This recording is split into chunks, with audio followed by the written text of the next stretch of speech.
আজকে বিশ্বজুড়ে একটি বড় এবং চাঞ্চল্যকর সংবাদ প্রকাশ পেয়েছে, কারণ বাংলাদেশের সাবেক প্রধানমন্ত্রী এবং বিএনপির চেয়ারপারসন জিয়া আজ সকাল ঢাকা এর এভারকেয়ার হাসপাতালে দীর্ঘ অসুস্থতার পর ৮০ বছর বয়সে পরলোকগমন করেছেন, এবং তার মৃত্যুর খবর দেশে রাজনৈতিক মহলে শোকের ছায়া নেমেছে। জিয়া বাংলাদেশের প্রথম মহিলা প্রধানমন্ত্রী ছিলেন এবং ৩বার দেশের নেতৃত্ব দিয়েছেন, যিনি রাজনৈতিক জীবনে পার্লামেন্টারি ব্যবস্থায় পরিবর্তন আনার পাশাপাশি দীর্ঘ সময় ধরে তার রাজনৈতিক প্রতিদ্বন্দ্বী শেখ হাসিনার সাথে দেশের রাজনীতিতে গুরুত্বপূর্ণ ভূমিকা পালন করেছেন। তার অসুস্থতার খবর আগেই প্রকাশ পেয়েছিল। তিনি মাসের পর মাস যকৃৎ, হৃদয় ও ফুসফুসের সমস্যা, ডায়াবেটিস এবং অন্যান্য জটিলতার চিকিৎসা নিচ্ছিলেন, এবং গত নভেম্বর মাসে তাকে হাসপাতালে ভর্তি করা হয়েছিল।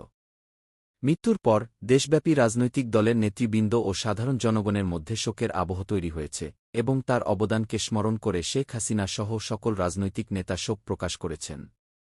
বিএনপি ৭ দিনের শোক ঘোষণা করেছে এবং দলের কার্যালয়গুলোতে কালো পতাকা উত্তোলিত হয়েছে।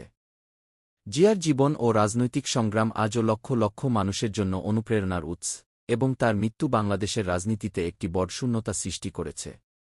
এই সময়ে আমরা তার রাজনৈতিক অবদান, নেতৃত্ব এবং দেশের জন্য তার কার্যক্রমকে স্মরণ করছি এবং প্রার্থনা করছি আল্লাহ তার আত্মার মাগফেরাত দান করুন এবং পরিবারের সদস্যদের ধৈর্য যুগান।